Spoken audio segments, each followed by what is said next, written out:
Pero tayo dito Honda Click, ayaw mandar. Nag-iridundo naman. Nag-iridundo. Try natin na, ayan o.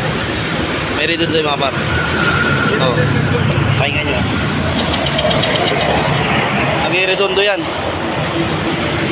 Sabi nung may-ari, pinagawa na dyan sa ibang shop. Hindi nadali. Hanapin natin problema. Ito yung nakita namin problema mga par o. Ayan o. Putol yung wire ng ignition coil. Ito yung kalahati oh. Ayan oh.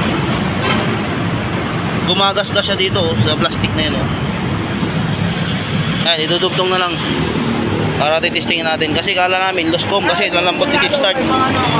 Ayan, idudugtong na ni Kuya Nono. Honda Click B1 mga par oh. Pinalitan na daw ito ng battery. Shoutout. Iyon o. Pinalitan na ng battery pero hindi pa rin nag-start. Yung may-ari kala niya ang problema lang sa spark plug kasi tumitirik ng tumitirik. Nakailang business siyang tumirik sa daan habang nabiyahe yung may-ari. Edi ayun, dito naman sa amin dinala. Try namin daw kung kaya namin ayusin. Hindi bali sinipaan namin to. Ngayon ko lang na video kasi umamadali yung may-ari kanina. Sabi ko matatagalan kaya pinaiwan ko na lang muna yung motor. Ito na nga nakita namin. Putol itong wire ng ignition coil. Kaya pala walang nabas na kuryente. Tapos kaya papatay-patay, dumidikit sa bakal. Ay, dumidikit sa bakal yung wire nya. Naglilik yung kuryente. Kaya sana sa iba naman wag muna palit ng palit. Maganda sana i-diagnose muna natin ng maayos bago natin papalitan ng pyesa yung dapat palitan. Mahirap yung may papalitan kang pyesa pero hindi pa rin magiging okay yung motor. Kawawa naman yung may-ari. Ayan, nakita namin yung problema. Di bali wala siyang bibilin. Ang gagawin lang ay labor na lang babayadan niya.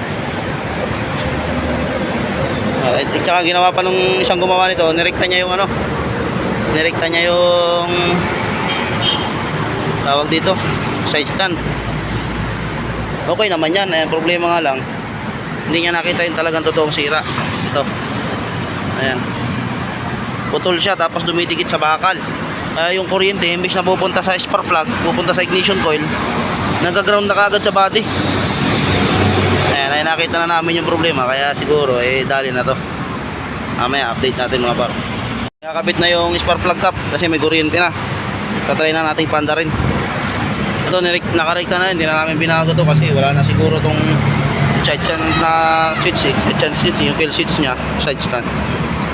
Detestingin na lang. Nakabit na yung spark plug cap. Sabi, di ba uusok to kasi nilagyan namin ng langis dun sa chamber niya kasi nga lost com.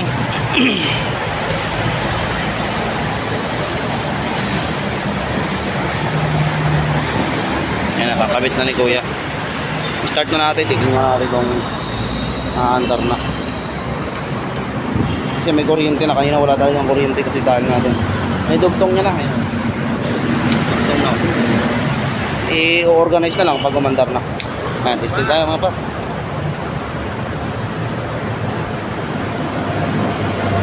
Ayun, one click. Ayun, umusok oh. Kasi nga nilagyan namin ng langis sa chamber kasi lost com kanina. Ayun pala nga. Ayan na oh.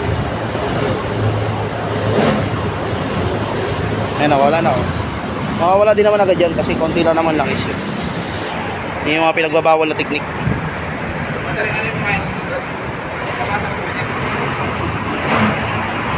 Yan na, andar na mga par oh. Honda Click B1 to mga par oh. Click B1. Okay na. Ayun lang, yan lang maging aral dito sa atin. Wag muna palit ng palit, testing muna ba, troubleshoot muna natin ng maigi para yung customer hindi naman gagastos ng gagastos. Ayun lang mga par. Hindi ko naman sa sinisiraan yung ibang gumagawa, sa akin lang. Troubleshoot muna ng maigi bago palit para hindi sayang yung pera. Normal lang na nagkakamali. Oy, ground. normal lang nagkakamali, nga lang, wag naman gawing bisyo. Yan, okay na mga par.